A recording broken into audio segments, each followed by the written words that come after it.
네, 어제 하루 코로나19 신규 확진자 634명 발생을 했습니다. 사흘 연속 600명대를 기록한 거죠. 자, 전 세계적으로 델타 변이가 빠르게 확산하고 있는 가운데 국내에서도 델타 변이 감염 사례가 계속해서 나오고 있어서 방역 당국이 촉각을 곤두세우고 있습니다. 한편 델타 변이로 인해 백신 접종이 중요해진 가운데 정부는 2차 접종의 중요성을 강조하고 있는데요. 관련 내용들 김윤 서울대 의료관리학과 교수와 함께 짚어보도록 하겠습니다. 어서 오십시오. 안녕하십니까? 예. 교수님, 최근에 확진자가 좀 줄었나 싶었는데 다시 네. 또 아닌가 이렇게 싶기도 해요. 네. 그 주말에는 300명대 중반대까지 내려갔다가 네. 또 주중에는 600명대 중반까지 올라가는 게 널뛰기의 폭이 큰 변동세를 보이고 있는데요. 예. 뭐 이제까지의 양상이 계속해서 반복되고 있는 것으로 보이고 그 주말과 주중 사이의 변동폭이 조금 더 크게 나타난 것으로 이해하면 될 것 같습니다. 그래서 뭐 새로 증가세가 확산되는 거 아니냐라는 이제 일부의 우려가 있긴 한데 아직까지 확산세가 뚜렷하게 증가하고 있다고 하는 그런 이제 근거나 양상을 발견할 수가 없어서 예. 아직까지는 그냥 일별 변동이 좀 확대된 것 같다라고 하는 정도로 이해하면 될 것 같습니다. 그래서 방역 당국도 뭐 하루 이틀 증가 이렇게 했다고 그게 뭐 전체 추이는 아니다 이렇게 말을 하는 건가요? 네, 네, 그렇습니다. 그래서 예. 우리가 계속해서 지금 일별 확진자 수를 계속해서 보고는 하고 있는데 네. 전반적인 증가 양상은 주 단위의 평균 확진자 수를 가지고 판단을 하는 게 맞을 것 같습니다. 예, 예. 근데 보니까 최근에 들어서 더 확진자가 예전보다 많지는 않지만 수도권의 비율이 확진자 중에 80% 정도가 된다고 해요. 네, 네. 물론 수도권에 사람이 많으니까 그럴 수도 있겠지만 유독 이렇게 80%까지 높아진 이유는 뭐 있을까요?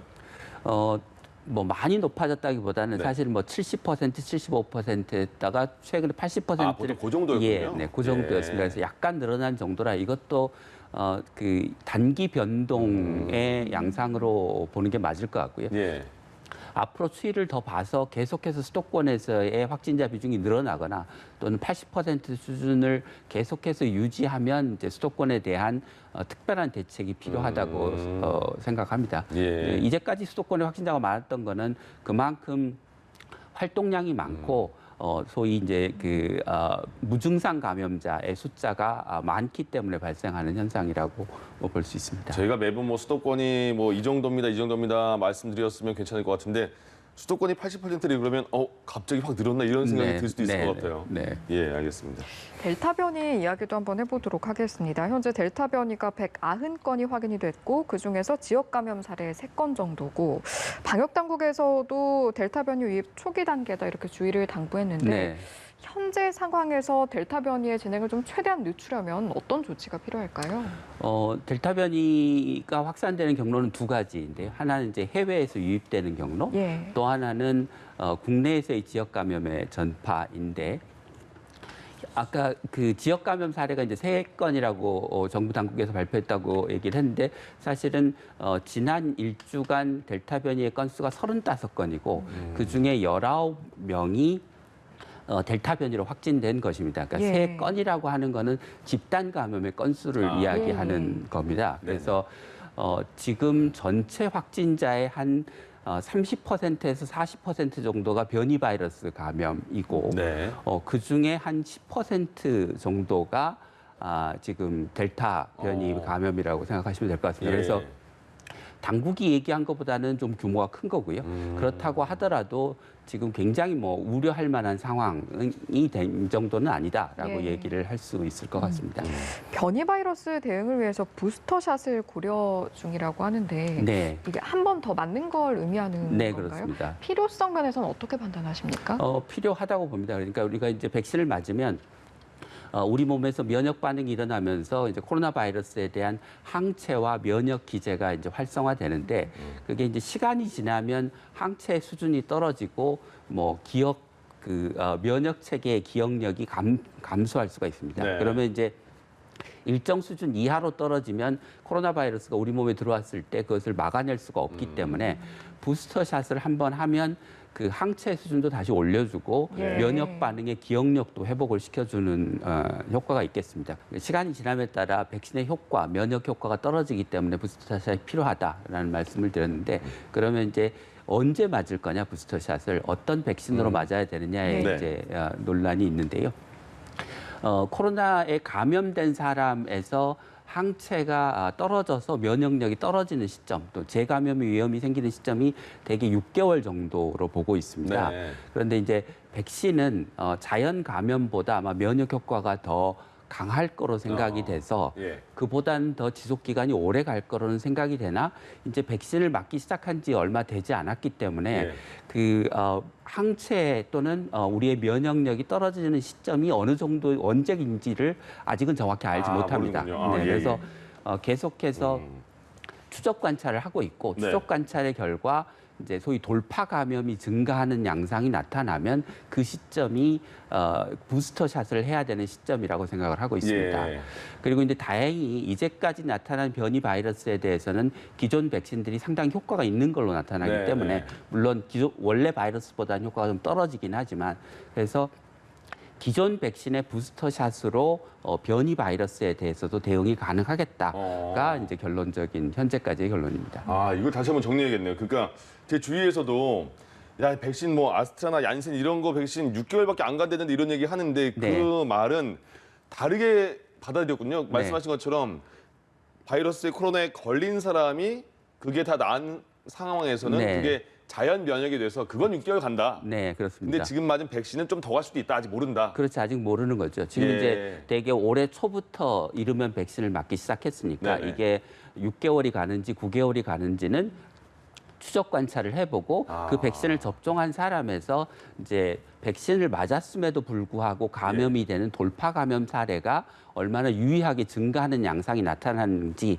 그게 언제 나타나는지를 봐야 부스터샷의 시점을 결정할 수 있습니다. 그렇죠. 백신을 올해 초에 시작했는데 백신 효과 1년 간다 이렇게 말할 수가 없는 상황이죠. 네, 그렇습니다. 네. 그럼 말씀하신 것처럼 2차 근데 백신을 1차 맞는 것과 네. 2차 맞는 게 굉장히 그 변이 바이러스에 대한 면역력이 다르다 이런 얘기가 있어요. 네, 2차는 그렇습니다. 확실히 높다라고 말을 하는데 그러면 네. 말씀하신 것처럼 그래 2차까지 맞으면 그렇게 변이 바이러스 걱정은 크게 과하게 안 해도 돼. 이 정도 되는 겁니까? 네, 그렇습니다. 그러니까 지금 이제 정부 당국이 발표한 결과에 의하면 그 변이 바이러스에 대한 기존 백신의 효과가 한 60에서 88%, 90% 가량 된다라고 네. 얘기를 하고 있습니다. 그래서 파이자 백신 같은 경우는 원래 바이러스와 변이 바이러스에 대한 면역 효과가 거의 차이가 없는 값을 보이고 있고요. 네. 아스트라제네카는 한 20% 정도 좀 낮은 값을 보이고 있습니다. 뭐 다른 백신에 대해서도 아마 추정컨대 비슷한 양상일 거로 추정이 됩니다. 네. 그렇게 생각하면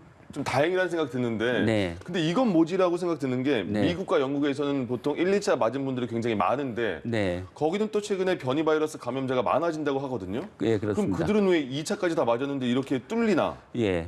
그 미국은 지역에 따라서 백신의 접종률의 차이가 굉장히 크고요. 뭐 아, 예, 도시와 농촌 또 정치적 성향에 따라서 접종률이 많이 차이가 나기 때문에 접종률이 낮은 지역을 중심으로 지금 델타 변이가 확산이 되고 있는 걸로 생각이 됩니다. 예. 근데 영국도 역시 이제 백신을 맞지 않은 젊은 연령층을 중심으로 해서 변이가 확산되는 양상을 보이고 있고 최근에 이제 방역 조치가 완화되면서 네. 오랫동안 이제 거리두기를 유지해 왔던 데서 이제 거리두기를 푸니까 상대적으로 이완되고 활동이 늘어나면서 그게 이제 젊은 층의 낮은 접종률과 겹치면서 변이 바이러스가 확산되고 있는 양상을 보이는 것 같습니다. 아, 그러니까 그 미국, 영국 백신 접종 많이 다 됐는데 왜 이렇게 많이 또 걸리냐 이게 돌파 감염이 아니고 네. 그 백신 안 맞은 사람도 굉장히 많을 테니까 네. 그 집단에서 걸리기 때문에 우리가 백신을 맞았는데도 또 걸리 이렇게 생각하는 거군요. 그럼? 네, 네. 물론 기존 그 코로나 바이러스에 비해서 델타 변이에서 돌파 감염이 더 많이 발생하는 건 사실입니다. 네네. 그 인도에서 이루어진 한 연구에 의하면 그 1, 2차 접종을 다 맞은 사람에서 돌파 감염이 발생한 사례가 델타 변이에서 한 0.5% 정도 된다고 합니다. 그러니까 기존에는 한 10,000분의 1이었으니까요. 네. 그보다는 상당히 높긴 하지만 그래도 여전히 낮은 수준, 그러니까 높은 면역 효과가 기존 백신에도 있다라고 얘기할 수 있을 것 같습니다. 예, 예. 변이 바이러스에 대한 우려가 높은 상황이고 특히 델타 변이에 대한 우려가 큰데 지금 해외 접종자 격리 면제에 대한 부분이 이제 다음 달부터 여러 가지 방역 변화와 함께 좀 시행이 될 텐데 이런 네. 부분은 괜찮을까요? 델타 변이가 이제 앞서 말씀드린 대로 기존 백신에서도 이제 그 면역 효과가 있기 때문에 뭐 변이 바이러스에 대해서 크게 우려할 정도는 아니지만 앞서 말씀드린 대로 돌파 감염의 비율이 기존 백신에 비해서는 좀 그러니까 기존 백신에 비해서 원래 바이러스보다 좀 높기 때문에 예. 그 부분에 관한 보완 조치를 좀 정부 당국이 마련할 필요는 좀 있어 보입니다. 예, 특히 이제 그 시노팜이나 시노백 같은 백신의 경우에는 중국 거요? 예, 중국 백신의 경우에는 면역 효과가 좀 낮은 걸로 그 추정이 되고 있어서 예. 이게 델타 변이에 대해서 어느 정도의 면역 효과를 가지고 있는지 아직 확인이 되고 있지는 않았지만 정부 당국이 좀 그 부분에 대해서도 확인을 하고 그 만약 시노팜이나 시노백에 대한 그 시노팜이 델타 변이에 대한 면역 효과가 낮을 경우에는 추가적인 좀 보완 조치나 예외적인 조치가 좀 필요할 것 같습니다. 이제 얼마 안 남았습니다. 7월 1일부터 네, 네. 새로운 거리두기 개편 체제가 되는 거잖아요. 네, 그렇습니다. 지금 확진자 수준이라면 수도권은 일단 2주간은 6인까지 모일 수 있고 그 다음부터는 8인까지 모일 수가 있고 네. 비수도권은 제한이 없고요. 네. 인원수 제한도 네. 없고 시간도 영업시간 제한이 없는데 많은 그 전문가분들께서 말씀하시기를 이거 여름 휴가까지도 지나고 한 8, 9월 9월 정도에 이걸 시행하면 좋지 않을까, 너무 빠르지 않나 네. 이런 말씀하시더라고요. 교수님 생각은 어떠세요? 이제 확진자 수를 줄이는 방법이 크게 이제 하나는 사회적 거리두기를 하는 방법과 네. 또 하나는 이제 확진자가 생겼을 때 역학조사를 철저히 하고 격리를 철저히 하는 방법이 있는데요. 예. 우리나라가 이제 500명쯤 환자가 하루 확진자가 생긴다고 하면 이게 10만 명당 한 명꼴입니다. 근데 10만 명당 한 명꼴이라면 사실은 뭐 국제적으로도 그렇고 실제 감각적으로도 그렇게 많은 숫자가 생기는 건 아니거든요. 예. 근데 사회적 거리두기라고 하는 거는 모든 국민 모든 생활 현장에 적용되는 거 아니겠습니까? 네. 그러니까 10만 분의 1이라는 낮은 확률의 발생의 위험을 통제하기 위해서 전 국민과 모든 생활 현장에서 통제를 할 필요가 있겠느냐. 네. 그것보다는 확진자가 생겼을 때 역학조사 철저히 하고 접촉자 격리를 훨씬 더 강화하고 변이 바이러스에 대한 감시를 강화해서 그러니까 예. 지금처럼 변이 바이러스 검사를 선별적으로 하는 게 아니고 집단적으로 감염이 일어난 곳에서는 빨리 신속하게 변이 바이러스를 찾아내서 변이 바이러스 감염이라고 확인이 되면 보다 철저한 격리 조치 같은 것을 취하는 방식으로 대응을 하는 게 더 바람직하겠다라는 것입니다. 예. 그러면 교수님 생각에서는 지금 이제 거리두기 개편이 되더라도 지금 수준의 확진자나 그런 상황은 방역 당국도 이게 조치를 잘 취할 수 있다, 이렇게 받아들여도 될까요? 네, 그렇습니다. 그러니까 그 확진자 수를 줄이기 위해서 우리가 사회적 거리두기를 강화하는 쪽에 너무 과도하게 의존할 게 아니라 네. 역학조사나 접촉자 격리를 보다 강화해야 되고 그러려면 보건소나 시도의 방역 인력을 더 보강하고 접촉자 격리를 위한 시설이나 예. 시스템을 더 보완할 필요가 있다는 거죠. 저도 이제 그 백신을 맞으니까 7월 1일부터 기대되는 게 네. 밖에서 마스크 벗어도 될 것 네, 같은데라는 네. 생각도 들고, 땀 많이 차니까 여름에 밖에서 친구들 만났을 때 밖에서 모여도 되겠는데 인원 카운팅이 안 되니까 그래서 들어요. 근데 또 조심해야 될 부분도 있을 것 같아요. 어떤 게 우려가 되세요? 그러니까 의학적으로 또는 감염의 측면에서 이제 실외는 감염의 위험이 낮기 때문에 또 백신을 접종한 사람의 경우에 마스크를 벗는 게 별 문제가 되지는 않습니다. 네. 근데 이제 심리적으로 이제 바깥에서 마스크를 벗으면 실내에서도 마스크를 벗고 또 다른 방역 지침도 잘 안 지켜도 되는 것처럼 그렇죠. 예. 이제 심리적인 이완이 생길 수 있기 때문에 네.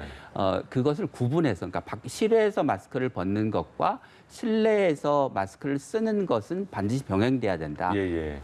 이게 우리가 감염이 위험한 곳에서도 방역 지침을 안 지켜도 되는 게 아니다라고 네. 하는 점을 국민들이 좀 충분히 이해하시고 방역 당국도 그런 부분들을 철저하게 좀 관리할 필요가 있다고 생각합니다. 예. 예. 오늘은 학원 집단 감염 사례도 좀 눈에 띄었는데 고향의 영어 학원 그리고 부천의 체대 입시 시설에서 집단 감염이 발생한 이런 상황들. 또 2학기부터 지금 전면 네. 등교가 진행이 되기 때문에 학원도 좀 연계해서 이런 방역 조치가 잘 이루어져야겠다는 생각도 들거든요. 네, 그렇습니다.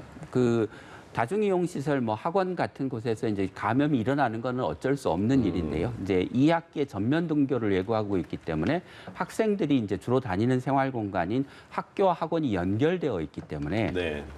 학교에서 방역을 철저히 하더라도 학원에서 감염이 생기면 그게 학교로 유입되고 학교에서의 집단 감염으로 이어질 수 있는 부분이기 때문에 예. 교육 당국이 이제까지는 학교의 방역에 좀 치중해 왔다면 네. 그 좀 영역을 넓혀서 학원에 대해서도 좀 추가적인 방역 대책이 좀 필요할 것 같습니다. 그래서 학교에서 하는 것처럼 거리두기나 환기나 마스크 쓰기나 출입자에 대한 어떤 철저한 등록이나 이런 것들이 이루어지고 또 필요하면 그 현장에서의 이제 예비적인 검사, 뭐 자가 검사 키트를 사용하거나 하는 등의 보완 조치들을 좀 같이 할 필요가 있지 않을까 싶습니다. 예. 네. 전면 등교와 관련해서는 사실 과대 과밀 학급에 대한 우려가 가장 큰 것 같아서 네.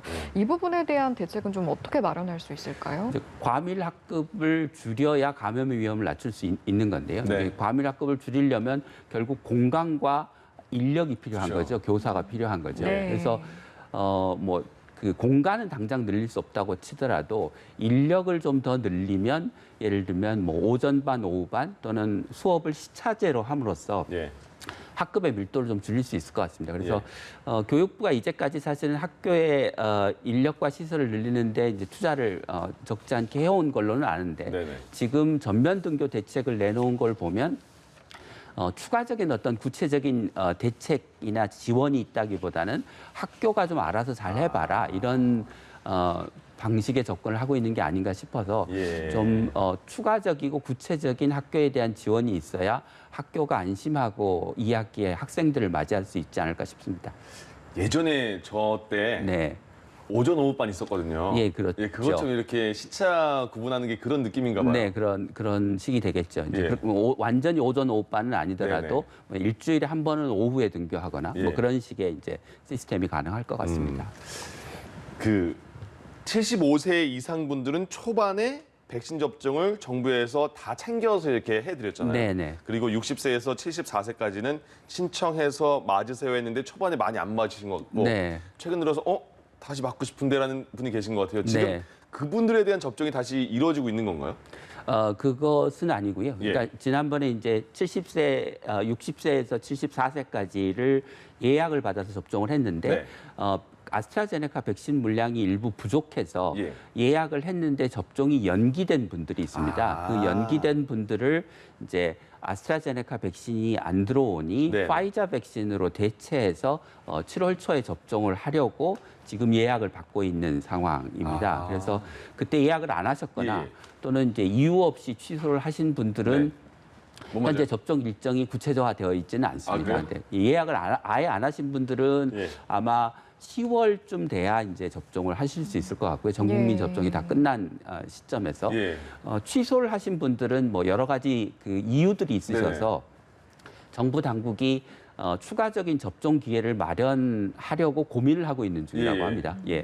그래서 아마 7월 중에는 뭐 구체적인 대안이 나오지 않을까라고 생각을 하고 있습니다. 그러니까 그 60세에서 74세 분이 초반에는 그 예약률이 떨어졌잖아요. 백신 네, 접종 네. 예약률. 근데 그 나중에 노쇼 백신에 대해서 젊은 층들도 맞고 싶어 자리가 없어 이렇게 되니까 마지막에는 맞아야겠다 생각하시는 분도 계실 것 같은데 네.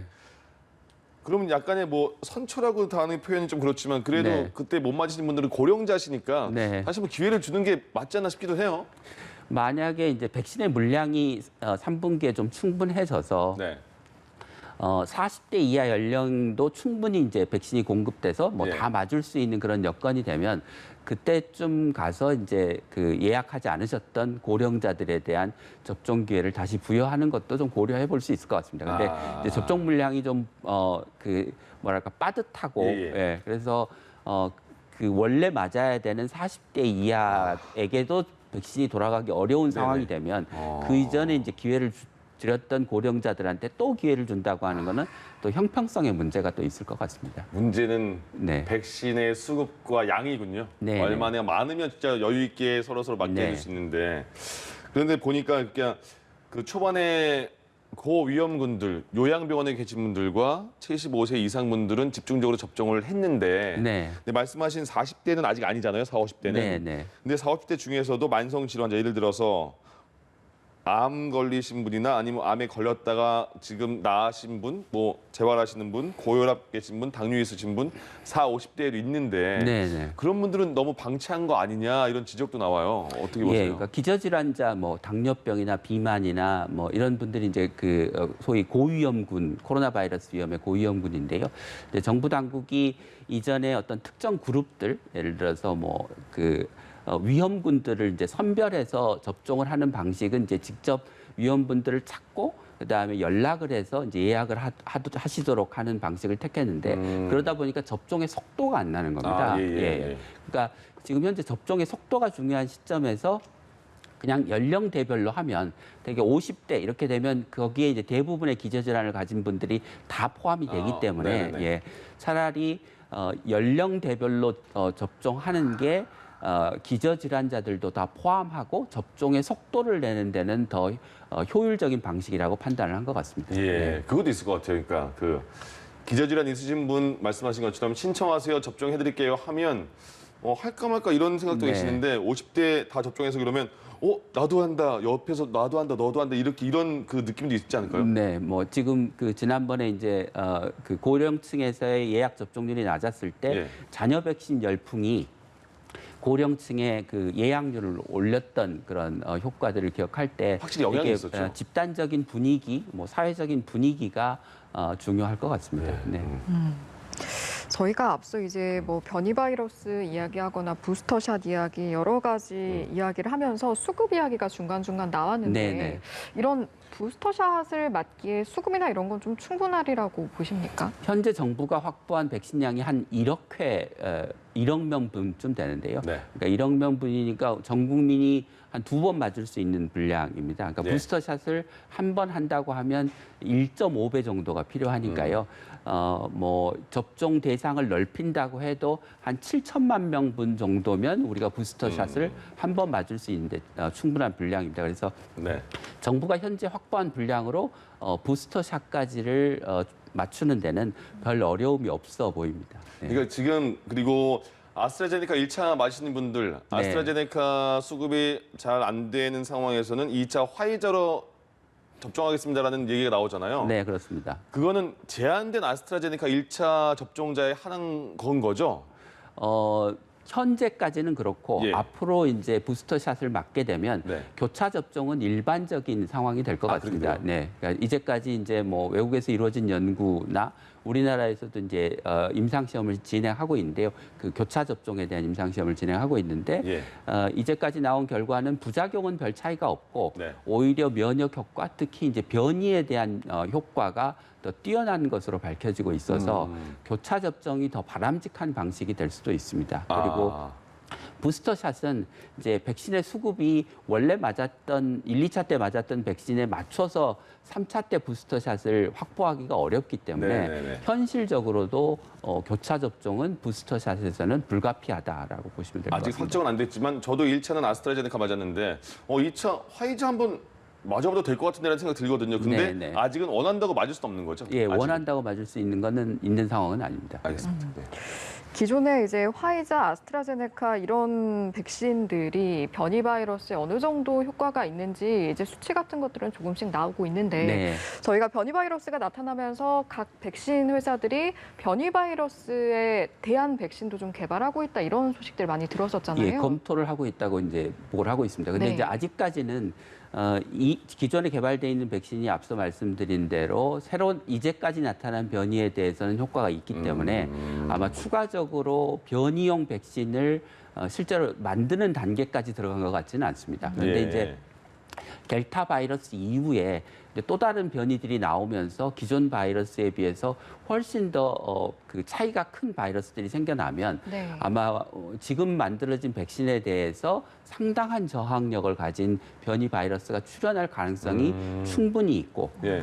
그때가 되면 이제 변이용 백신이 만들어져야 될 필요가 생길 것 같습니다. 네, 예. 알겠습니다. 오늘 말씀 여기까지 듣도록 하죠. 지금까지 김윤 서울대 의료관리학과 교수와 이 시간 함께했습니다. 말씀 고맙습니다. 고맙습니다. 예.